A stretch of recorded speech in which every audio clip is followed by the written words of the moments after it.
Hello friends, कैसे हैं आप सब। आशा करती हूँ कि आप सभी अच्छे होंगे। दोस्तों, जैसे कि आप जानते हैं कि मैंने राजस्थान हिस्ट्री और कल्चर के कई वीडियोस बनाए हैं जो आप लोगों ने काफ़ी पसंद किए हैं। इसलिए मैं आप लोगों के लिए अदर सब्जेक्ट्स के वीडियो भी शुरू कर रही हूँ, जिसमें ये वीडियो इंडियन पॉलिटी से रिलेटेड है। पॉलिटी लगभग सभी एग्ज़ाम्स में पूछी जाती है, तो आप प्लीज़ इस वीडियो को पूरा देखिए और अपने भाई बंधुओं से भी शेयर कीजिए ताकि ज़्यादा लोगों तक वीडियो पहुंच पाए। तो आइए शुरू करते हैं हमारा आज का वीडियो।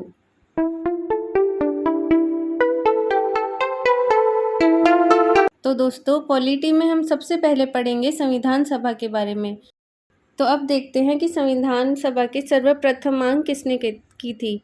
तो दोस्तों, 1922 में गांधी जी ने इस बारे में सबसे पहले बात उठाई थी। फिर 1928 में नेहरू समिति ने भी भारत का अपना संविधान होने की बात कही। लेकिन 1934 में एम.एन. रॉय द्वारा संविधान सभा की मांग रखी गई थी और इसे सबसे पहली मांग माना जाता है। यानी अगर क्वेश्चन आता है तो एम.एन. रॉय हमारा आंसर होता है।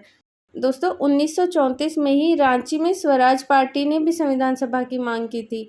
तो अगर एम.एन. रॉय और स्वराज पार्टी दोनों आए तो स्वराज पार्टी आपका आंसर होगा। 1936 में फैजपुर अधिवेशन में कांग्रेस ने मजबूती से संविधान सभा की मांग रखी थी। उसके बाद 1938 में पंडित नेहरू ने सार्वभौमिक वयस्क मतदान द्वारा निर्वाचित संविधान सभा की मांग की थी। तो ये तो हो गई हम लोग जो मांग कर रहे थे। अब ब्रिटिश सरकार का क्या रिएक्शन आया और उन्होंने क्या किया वो देखते हैं। तो सबसे पहले आता है अगस्त प्रस्ताव। 1940 में ये आया था। दोस्तों, अगस्त प्रस्ताव एग्ज़ाम के हिसाब से बहुत इम्पॉर्टेंट है क्योंकि ब्रिटिश सरकार ने पहली बार सैद्धांतिक रूप से हमारे संविधान सभा की मांग को स्वीकार किया था। हालांकि इसमें स्पष्ट इन्होंने संविधान शब्द का उल्लेख नहीं किया था, बट फिर भी ये शुरुआत थी। इसके बाद ब्रिटिश सरकार का रिएक्शन था क्रिप्स मिशन, जो 1942 में भारत आया था। सर स्टैफोर्ड क्रिप्स का ये मिशन था। इसमें अप्रत्यक्ष रूप से निर्वाचित संविधान सभा का प्रावधान था, जो प्रांतीय विधानसभाओं के निम्न सदन के सदस्यों द्वारा चुनी जानी थी। यानी प्रत्यक्ष रूप से निर्वाचित संविधान सभा का अभी भी प्रावधान नहीं था। मुस्लिम लीग ने इसे अस्वीकार कर दिया था और भारत के दो हिस्सों की मांग कर रही थी उन्होंने, और उन दोनों की अपनी अपनी संविधान सभाएं हो, ऐसा मुस्लिम लीग की मांग थी। इसके बाद 1946 में कैबिनेट मिशन भारत आया। ये ब्रिटिश सरकार के कैबिनेट मंत्री थे, तीन सदस्यीय ये मिशन था। Lord Pethick Lawrence, sir Stafford Cripps और ए.वी. अलेक्जेंडर, ये इसके सदस्य थे। इसने दो संविधान सभाओं की मांग को तो ठुकरा दिया था, लेकिन फिर भी इसकी योजना से मुस्लिम लीग काफ़ी हद तक संतुष्ट थी। तो कैबिनेट मिशन की सिफारिश से संविधान सभा का चुनाव हुआ, जो कि जुलाई अगस्त 1946 में हुआ था। तो दोस्तों, अब देखते हैं कि संविधान सभा के गठन की क्या क्या शर्तें थी।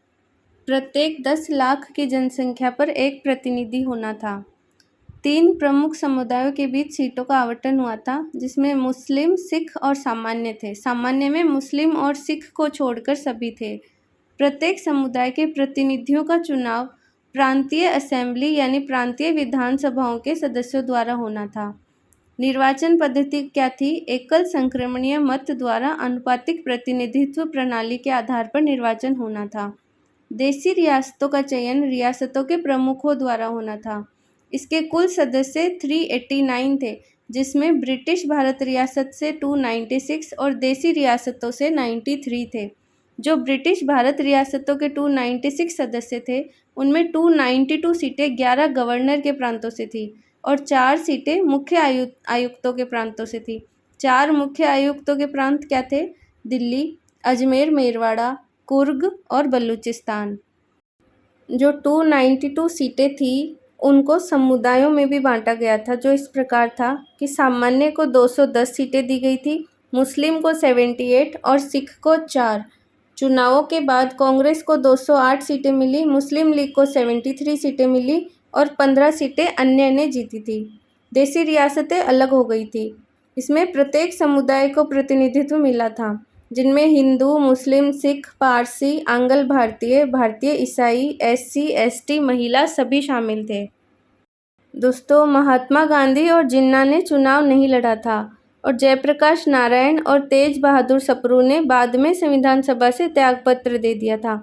संविधान सभा में महिला सदस्यों की संख्या 15 थी। इन 15 के नाम मैंने आगे बताए हैं। दोस्तों, चुनावों के ठीक बाद मुस्लिम लीग ने संविधान सभा का बहिष्कार कर दिया था और देसी रियासतें जो पहले अलग हो गई थी, वो जब संविधान सभा का तृतीय अधिवेशन शुरू हुआ था, जो 28 अप्रैल 1947 से शुरू हुआ था, इन्होंने देशी रियासतों ने इसमें शामिल होना फिर से शुरू कर दिया था। अब कुछ इम्पोर्टेंट फैक्ट्स हैं कि 9 दिसंबर 1946 को संविधान सभा की पहली बैठक हुई थी और इसको एक तरह से स्थापना दिवस भी माना जाता है। इसमें पहली बैठक में ये हुआ कि फ्रांस की तरह सभा के वरिष्ठ सदस्य को अस्थायी अध्यक्ष चुना गया था, जो थे डॉक्टर सच्चिदानंद सिन्हा। पहली बैठक में केवल 211 सदस्य शामिल थे। फिर 11 दिसंबर को दूसरी बैठक हुई थी, जिसमें डॉक्टर राजेंद्र प्रसाद को स्थायी अध्यक्ष चुना गया था और इन्हें निर्विरोध चुना गया था। उपाध्यक्ष के रूप में HC मुखर्जी और VT कृष्णामाचारी को चुना गया था। BN राव, बेनेगल नरसिंह राव को संवैधानिक सलाहकार नियुक्त किया गया था। और एक इम्पॉर्टेंट फैक्ट मैं आपको बताती हूँ कि BN राव ने ही संविधान का पहला प्रारूप तैयार किया था, जिसमें 243 अनुच्छेद और 13 अनुसूचियाँ थी। BN राव ने बर्मा का संविधान भी तैयार किया था। म्यांमार को पहले बर्मा कहते थे। संविधान सभा की तीसरी बैठक 13 दिसंबर 1946 को हुई थी।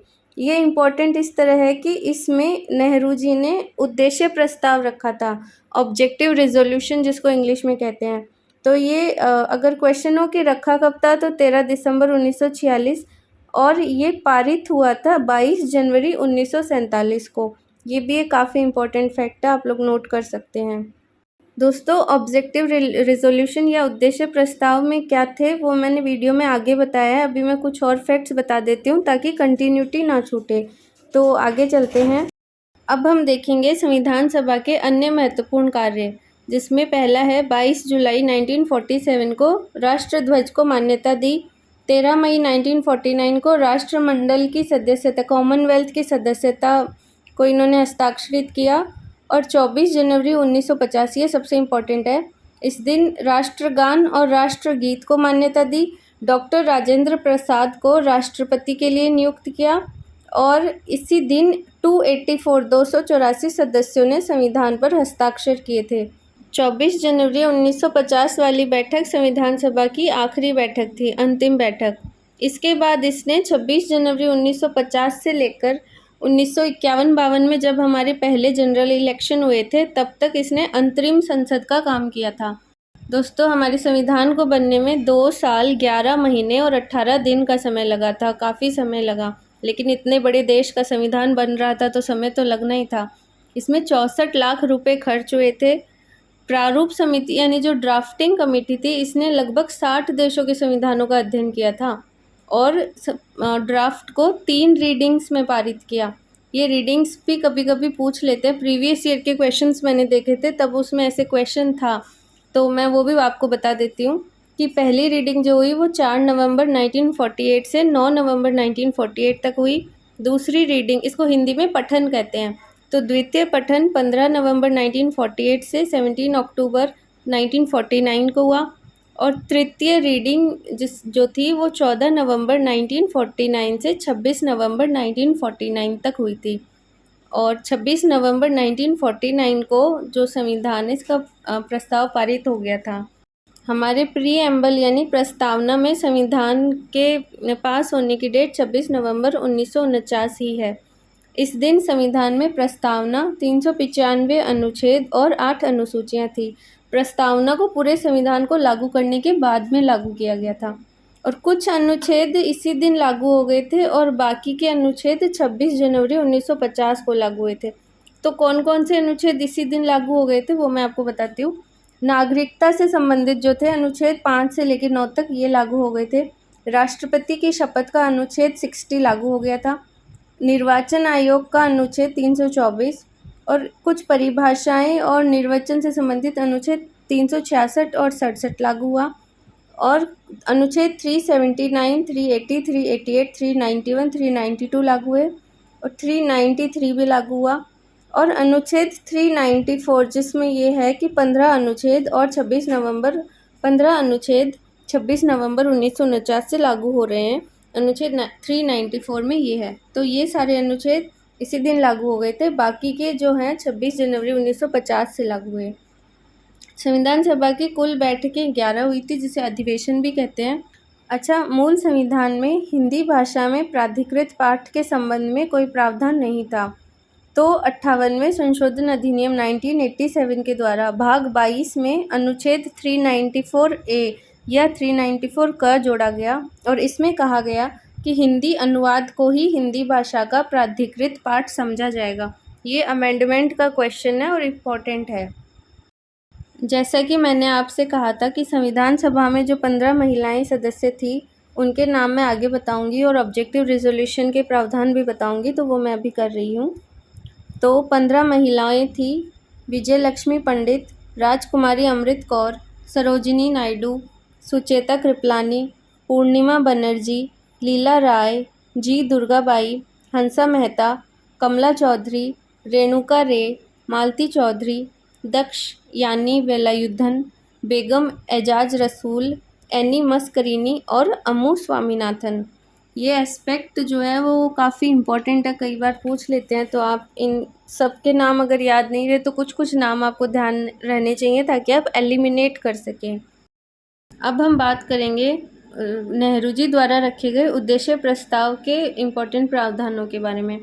तो पहला था, भारत को स्वतंत्र संप्रभु गणराज्य घोषित किया और संविधान निर्माण करने की घोषणा की। दूसरा, भारतीय संघ में शामिल होंगे ब्रिटिश भारत के सभी क्षेत्र, भारतीय राज्यों के सभी क्षेत्र, भारत के बाहर के वे क्षेत्र जो भारत में शामिल होना चाहें, अन्य क्षेत्र जो शामिल होना चाहें, और सीमा निर्धारण संविधान सभा द्वारा की जाएगी। अवशिष्ट शक्तियां राज्यों में निहित होगी और प्रांतीय स्वायत्तता होगी। सरकार की शक्तियों व अधिकारिता का स्रोत भारत की जनता होगी, यानी लोकतंत्र होगा। भारत के सभी नागरिकों को न्याय, सामाजिक, आर्थिक, राजनीतिक स्वतंत्रता, विचार एवं अभिव्यक्ति, विश्वास, भ्रमण, संगठन बनाने की। प्रीएम्बल में भ्रमण और संगठन बनाने की स्वतंत्रता की जगह धर्म एवं उपासना है। समता, अवसर की समता और विधि के समक्ष समता। प्रीएम्बल में समता में प्रतिष्ठा को भी शामिल किया हुआ है।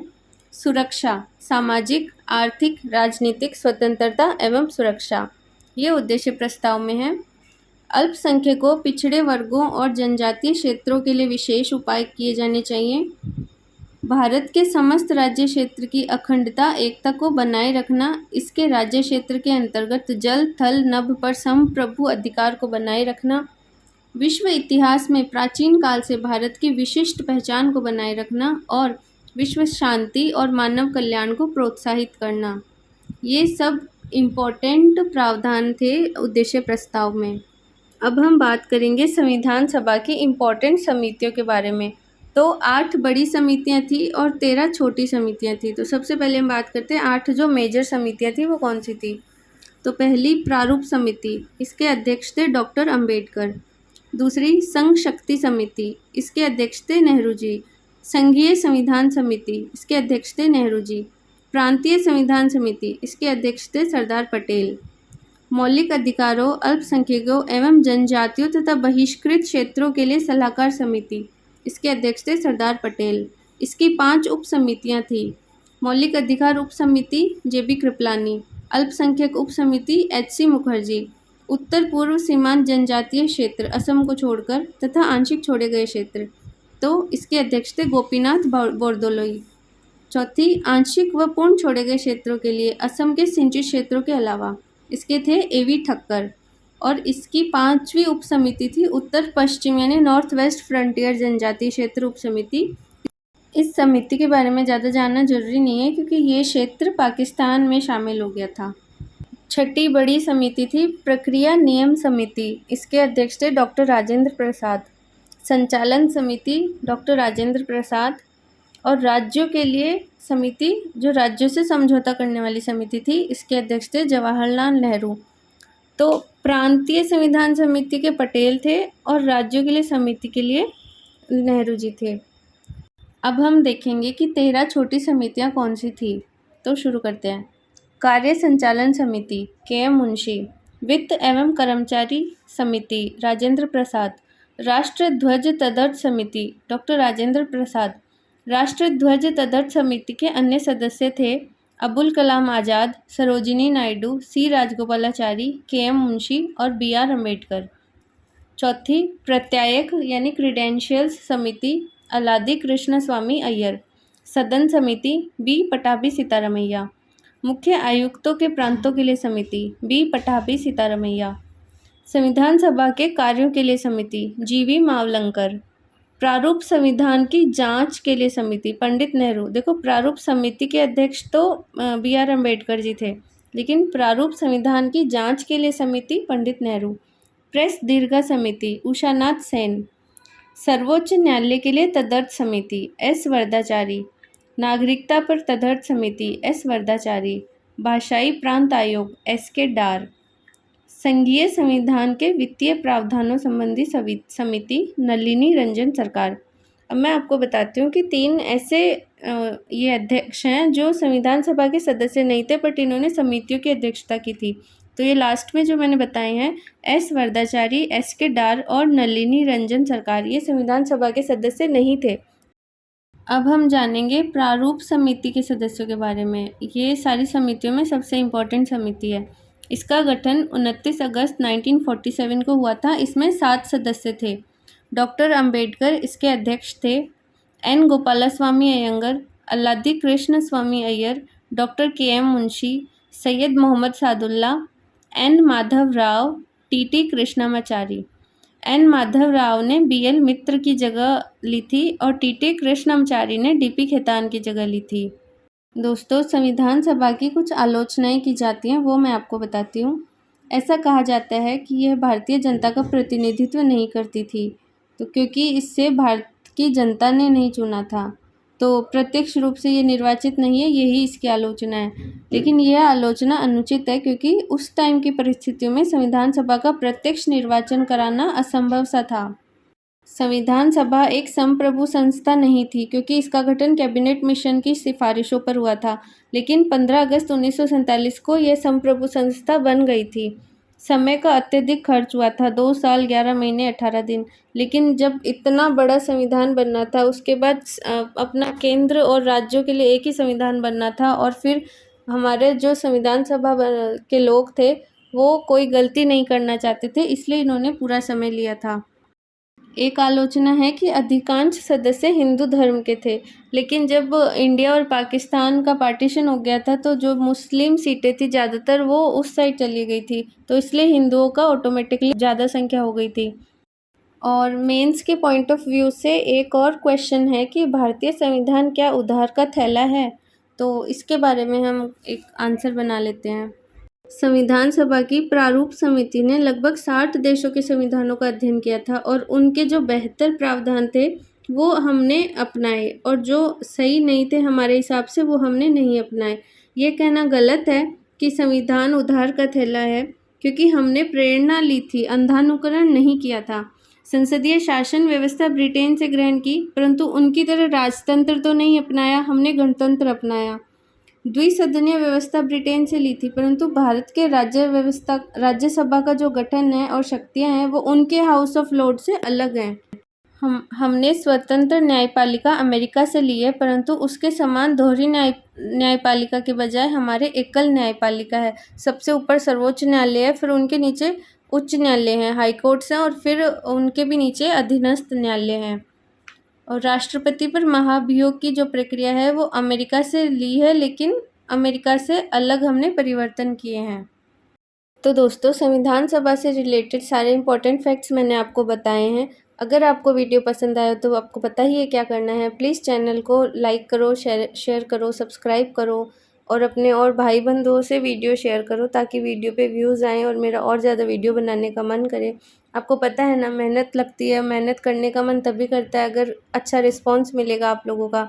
तो प्लीज़ वीडियो को शेयर करिए, और मुझे कमेंट में ये ज़रूर बताइए कि क्या इस तरह से मुझे पॉलिटी के और वीडियोस बनाने चाहिए। Okay, thank you.